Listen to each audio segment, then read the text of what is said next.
UP की राजधानी लखनऊ में एक दिल दहला देने वाली वारदात सामने आई है। आशियाना थाना क्षेत्र के सेक्टर एल में एक 21 साल के युवक पर अपने ही पिता की हत्या का आरोप है।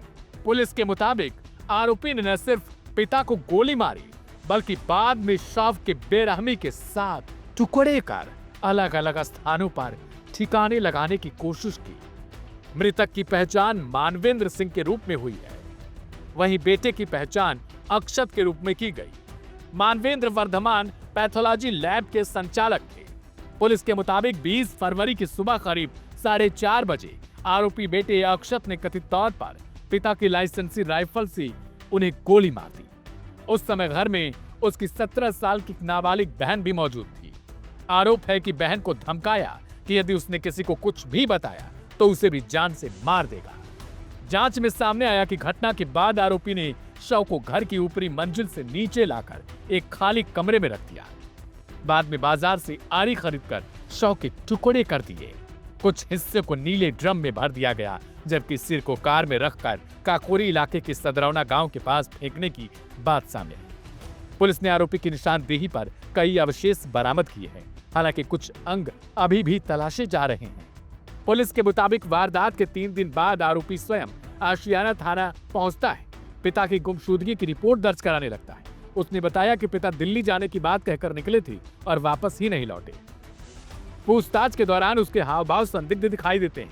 सख्ती से पूछने पर पहले उसने खुद से जान देने की कहानी सुना दी, लेकिन बाद में हत्या करना स्वीकार कर लिया। प्रारंभिक जांच में पारिवारिक विवाद की बात भी सामने आई है। पुलिस के मुताबिक आरोपी पर पिता द्वारा मेडिकल प्रवेश परीक्षा नीट की तैयारी और MBBS करने का दबाव था।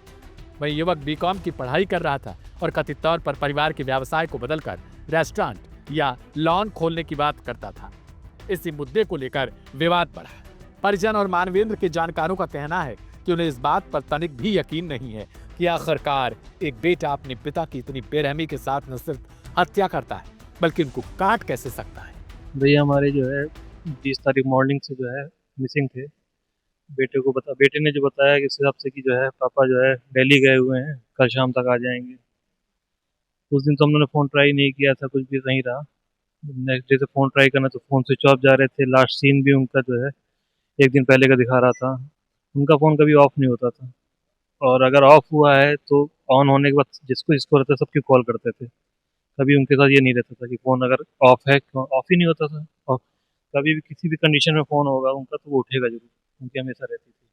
3 दिन हो गए, 2 दिन हो गए, तो ये था कि कल आ जाएँगे शाम तक, तो जो है कोई दिक्कत नहीं। तो ये था कि कल शाम तक आ ही जाएँगे पापा। तो जब दूसरे दिन भी नहीं आए तो हम लोगों ने एक एप्लीकेशन थाने में दी कि ऐसी-ऐसी बात हुई है। तो उन्होंने एक एप्लीकेशन दे दी, उन्होंने कहा रिसीविंग आप कल मॉर्निंग में ले लीजिएगा, ठीक है।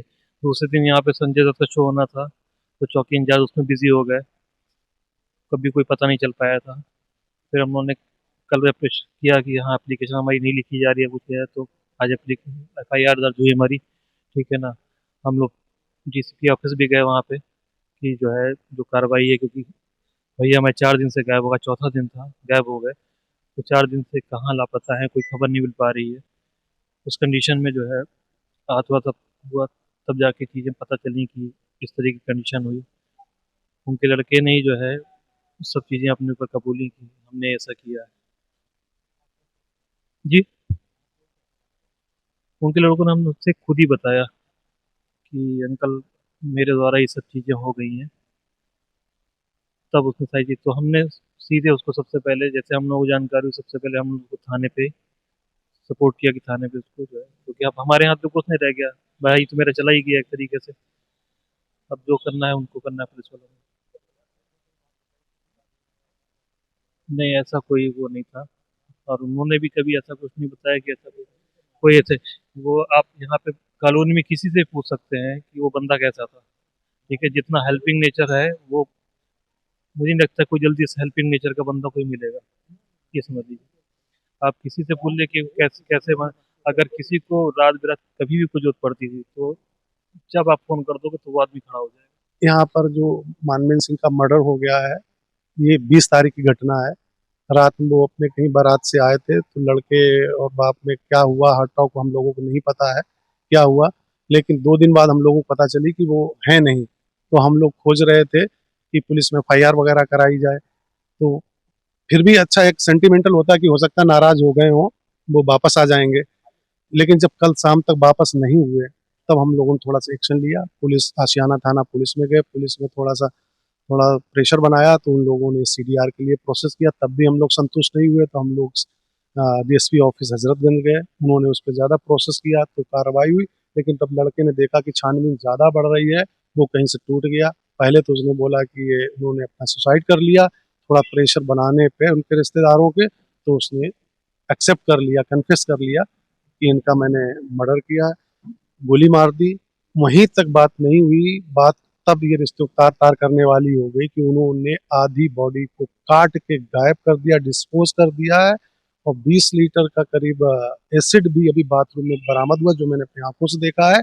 आधी बॉडी अभी भी ड्रम में भरी हुई है, और तब तक उन लोगों ने हैंड ओवर पुलिस कर दिया। आप जनतक दे सकते हैं उनका सबके साथ इतना प्यार था, और कुकृत इतना जो लोग हम लोगों के गले से नहीं निकल रहा है कि एक बाप और सगे बेटे के साथ कितना कुकृत घटित हो सकता है। जघन्य कांड हो गया है।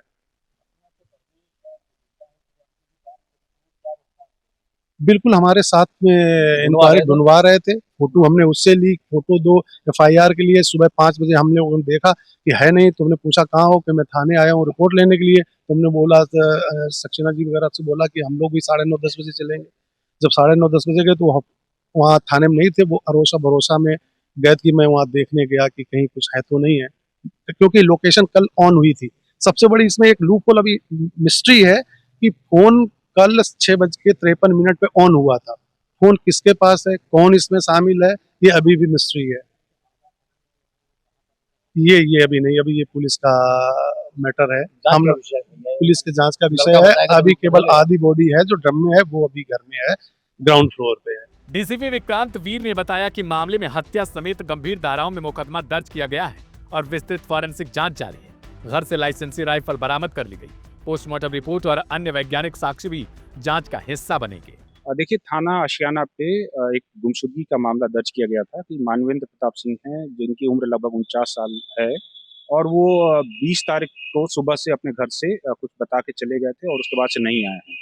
इस संबंध में पुलिस जांच कर रही थी। अब इसका आज अनावरण ये हुआ है कि उनका जो पुत्र है 19 साल का अक्षत प्रताप सिंह, उसने ही अपने पिता की हत्या घर में ही एक राइफल से गोली चलाकर कर दी थी, जिससे उनकी मौके पर मृत्यु हो गई थी। जो मुलजिम है वो पुलिस की कस्टडी में है, उसने अपने जुर्म का इकबाल कर लिया है, और घटनास्थल का निरीक्षण हम लोगों के द्वारा कर लिया गया है। फोरेंसिक की टीम साक्ष्य इकट्ठा कर रही है, और जो मुलजिम है उसने ये भी अभी बताया है कि उसने जो साक्ष्य को छुपाने की दृष्टि से जो शव है उसके कुछ टुकड़े किए थे, जिसमें कुछ पार्ट्स को उसने एक जगह कहीं फेंक दिया है, और जो बॉडी का जो धड़ है वो ग्राउंड फ्लोर से बरामद भी हुआ है। इस सिलसिले में अग्रिम विधि कार्रवाई की जा रही है और साक्ष्य संकलन किए जा रहे हैं। जो हत्या के लिए एक राइफल का प्रयोग किया गया था, जिससे गोली चली है, वो मुलजिम ने बरामद करा दी है और अग्रिम कार्रवाई की जा रही है। पड़ोसियों के मुताबिक आरोपी स्वभाव से रिजर्व रहता था और पहले भी घर छोड़कर कई बार जा चुका था। वहीं मृतक मानवेंद्र सिंह सामाजिक रूप से सक्रिय और मिलनसार बताए जाते हैं। फिलहाल पुलिस पूरे घटनाक्रम की कड़ी से कड़ी जोड़ने में जुटी है। यह मामला एक बार फिर पारिवारिक तनाव, मानसिक दबाव और संवेदनहीनता के गंभीर परिणामों की ओर इशारा करता है। सवाल है कि क्या माँ बाप को बेटों पर किसी भी बात का दबाव बनाने से पहले ये सोचना होगा कि समय के साथ अब सब कुछ बदल चुका है। अब बेटी खुद ब खुद फैसला लेते हैं, और अगर उन पर दबाव बनाया गया तो वो इस तरीके से हत्या करने में भी पीछे नहीं हटेंगे। इस रिपोर्ट पर आपकी क्या राय है, कमेंट बॉक्स में जरूर लिखें।